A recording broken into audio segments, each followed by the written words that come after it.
If you spend enough time browsing business listings, you'll start noticing a pattern. Almost every listing seems attractive. Revenue looks strong. Profit appears healthy. And the seller usually has a compelling story explaining why the opportunity exists. But experienced buyers understand something important. A listing is not a business. It's a marketing document. And like any marketing document, its purpose is to present the opportunity in the most favorable light possible. Which means disciplined buyers must learn how to read between the numbers. Today we're going to analyze a typical business listing and walk through how experienced acquisition entrepreneurs evaluate whether a deal is actually worth pursuing. Let's imagine a typical listing. Revenue, $1.3 million. Seller's discretionary earnings, $420,000. Asking price, $1.15 million. At first glance, that might appear compelling. A buyer might think, if the business produces over $400,000 in annual earnings, paying just over $1 million could represent an attractive return. But experienced buyers pause here, because seller's discretionary earnings, often abbreviated as SDE, is not the same as true operating profit. SDE is a useful metric, but it reflects the owner's interpretation of earnings, and that interpretation often includes adjustments known as add-backs.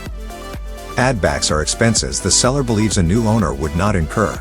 These might include personal travel, vehicles, family salaries, or discretionary spending. Some add-backs are legitimate, others are optimistic. Understanding the difference is critical. This is where experienced buyers begin the process known as financial normalization. Instead of relying solely on the seller's summary, they reconstruct the financials. They review tax returns, bank statements, payroll records, and vendor invoices. The goal is to determine true operating profit, the amount of cash flow the business generates after realistic expenses. For example, if the seller pays themselves $200,000 per year but a replacement manager could operate the business for $90,000, that difference might be considered an adjustment. But if the owner's compensation reflects essential operational responsibilities, removing it entirely would misrepresent the economics of the business. Disciplined buyers approach add-backs conservatively, because the most dangerous acquisition mistake is overestimating cash flow. Financial analysis is only one part of evaluating a business. Equally important is understanding the operational model. How does the business actually generate revenue? Is demand stable? Are customers recurring? Does the business rely heavily on a single client? Does the owner personally manage key relationships? For example, a car wash located on a busy commuter corridor with strong traffic patterns may produce stable demand for years, but a service company that depends on one major client could face significant risk if that relationship changes. Experienced buyers analyze these operational dynamics carefully, because a business that appears profitable today may not remain profitable under new ownership. After understanding both the financials and operations, buyers evaluate valuation.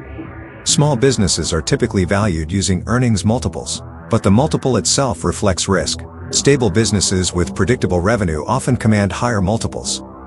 Businesses with customer concentration, operational complexity, or declining demand typically trade at lower valuations. Understanding these dynamics helps buyers determine whether the asking price is reasonable. Sometimes the price reflects genuine value. Other times, it reflects optimism. Even when the price appears reasonable, structure matters. Most small business acquisitions combine several forms of capital: buyer equity, seller financing, and sometimes bank debt. Seller financing is particularly valuable because it aligns incentives. If the business performs well, both parties benefit. If challenges arise, the seller remains invested in the outcome. Experienced buyers often spend as much time negotiating structure as they do negotiating price, because the right structure can transform a risky deal into a manageable one. Buying a profitable business is rarely about finding a perfect opportunity. It's about developing the judgment to evaluate imperfect ones.